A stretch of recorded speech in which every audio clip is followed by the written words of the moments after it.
All right, let's dive into some constitutional law today. Ooh, sounds intense. Yeah, we're tackling Section 3 of the 14th Amendment. Oh, that's a fascinating one. It is, and, it's something most folks probably skimmed over in history class. Totally right. But trust me, it's got some real implications for what's happening right now. It's one of those things you don't think about, and then suddenly it's front page news, you know? Exactly, and that's why we're doing this deep dive. Right. One of the sources you sent over even says, reports of Section 3's demise are greatly exaggerated. Oh, I like that. That's catchy. Yeah, so let's break it down for everyone listening. Okay. What exactly does Section 3 say? Well, simply put, it aims to keep people who've betrayed their oath to the Constitution out of power. Okay, so, it's about accountability, right? Yeah, in a way, it specifically says anyone who's taken that oath, like government officials, members of Congress, even the president. Oh, wow, okay. They can be disqualified from holding office if they've engaged in insurrection or rebellion against the U.S. Oh, I see where this is going. Yeah. I mean, right away, I'm seeing how this could connect to current events.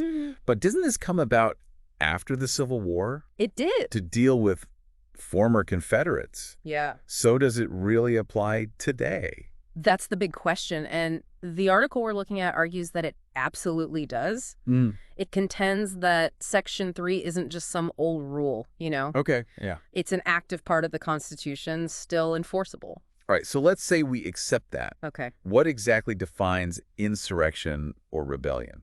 Good question. They are loaded terms. Yeah. The article breaks those down, though. Okay, good. It says insurrection involves a concerted, forceful resistance to the government's authority, basically trying to stop it from carrying out the law. So it's more than just disagreeing or protesting peacefully. Right, much more. We're talking about actively trying to overthrow it by force. Exactly. And to be clear, engaging in this doesn't mean you have to be, literally on the front lines, right? Yeah. What are we talking about here? The article makes clear that providing support or assistance to those involved could also count. Support? Like financially? Could be. Or spreading misinformation. Or even just publicly encouraging the insurrectionists. Wow, okay. Yeah. So the scope of this is pretty wide. It is. The article goes into some historical precedents to give us context. Oh, yeah, that's helpful. Like the Whiskey Rebellion, John Brown's raid on Harper's Ferry, and even the Colfax Massacre of 1873. Interesting examples. Those are important to consider. Yeah, so what do we learn from these examples? Well, they give us insight into what the framers might have had in mind. Okay. The article dives into how insurrection and rebellion were understood back then. Okay, so how do they do that? They examine Lincoln's actions and writings during the Civil War, and they look at the Second Confiscation Act of 1862. Oh, wow. And even analyze the Supreme Court's decision in the prize cases. So really trying to get into the heads of the people who wrote this thing. Exactly. Okay, it's one thing to have a rule on the books, but it's another thing to actually enforce it. Right. One of the most interesting things I read is that Section 3 is self-executing. Oh, yeah, that's a key point. Can you explain what that means in plain English? Sure, it sounds complicated, but it's actually pretty straightforward. Yeah, good. Self-executing means it doesn't need Congress to take action for it to take effect. It's built right into the Constitution. Oh, I see. Unlike, say, the Treason Clause, which defines treason but doesn't automatically convict anyone. Right. Section 3 says, no person shall hold office if they meet the criteria. Interesting. It's like a preloaded consequence, you know? Yeah, that's a good way to put it. Yeah. So if it's self-executing, who's actually responsible for making sure it happens? Well, that's where things get a bit tricky. The article argues it's the responsibility of any official with the authority over qualifications for office. So like who? State election officials, federal administrators, judges, maybe even the Electoral College. Wow, okay. It's pretty broad. So anyone who can say you're in or you're out when it comes to holding office also has to consider Section 3. Exactly. And the article highlights how this could get really complicated. Oh, absolutely. Imagine if an official just ignores Section 3 Yeah. and lets someone who's potentially disqualified take office. That's a recipe for trouble. That sounds like a full-blown constitutional crisis. It could be, especially if there's disagreement about whether someone actually engaged in insurrection or rebellion. Oh, yeah, for sure.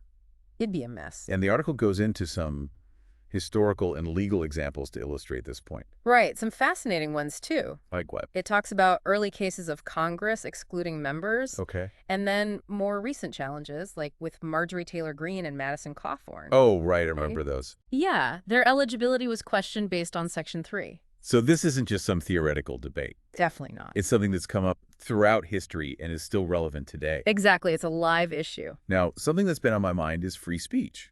Oh, right, that's important. Could someone be disqualified just for saying things supportive of insurrection, Good question. even if they haven't taken any direct action? That's a crucial question. It gets to the heart of the tension between Section 3 and the First Amendment.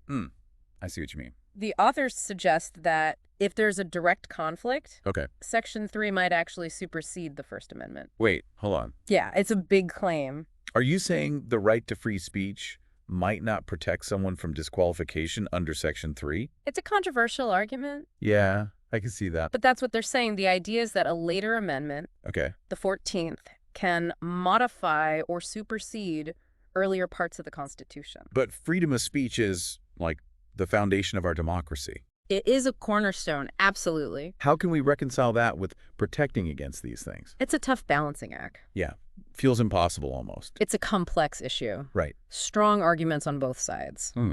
The article looks at some historical cases to explore this tension. Oh, okay, like what? Like Representative John Y. Brown. Who's that? He was excluded from Congress in 1867 for advocating violent resistance to the Union. Oh, That case is particularly relevant. okay. How so? It involved speech alone, and it happened before Section 3 was even ratified.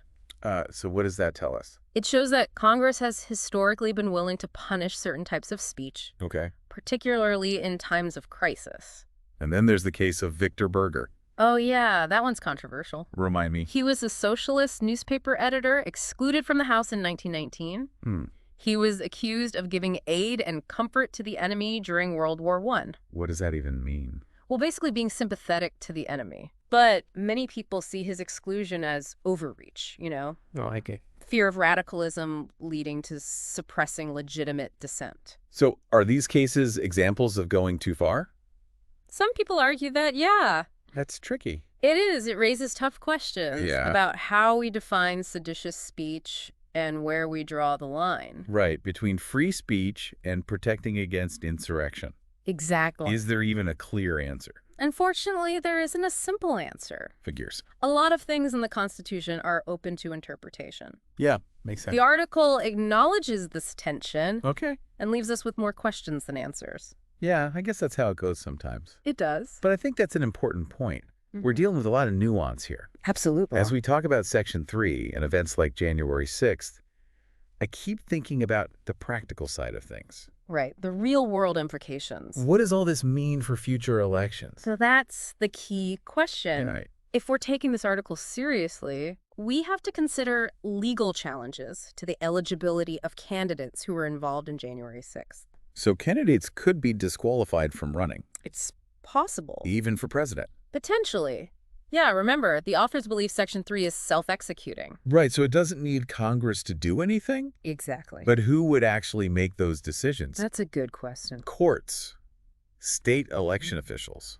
Could be any of them. It's unclear. It sounds like it could be a mess. Yeah, if every official or judge interprets and applies Section 3 differently, That's what I'm saying. it's a major point of contention. Right. No single mechanism for enforcing it. Mm. The article suggests it's a shared responsibility. Okay.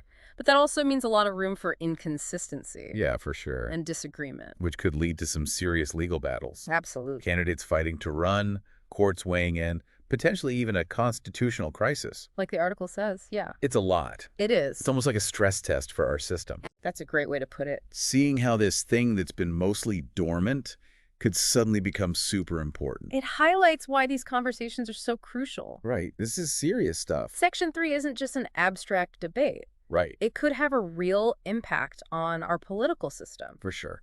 And it brings us back to what we talked about earlier. Okay, what's that? The role of citizens in all of this. Right. If Section 3 is self-executing, and it's up to officials to uphold it, Okay. doesn't that mean we, the people, need to hold those officials accountable? I mean, yeah, I guess so. We need to be informed, Right. And we need to demand that our elected officials take their oaths seriously and uphold the Constitution even when it's tough. So it's like a chain of accountability. Exactly. A constitution to the officials, then to us as citizens. Well said. We're not just understanding some historical text. Right. It's more than that. It's about our own responsibilities. Exactly. The Constitution's not static, you know? It's a living document. It's a framework, and how we interpret it affects our lives. And the future of our nation. Absolutely. This has been eye-opening. It's fascinating stuff.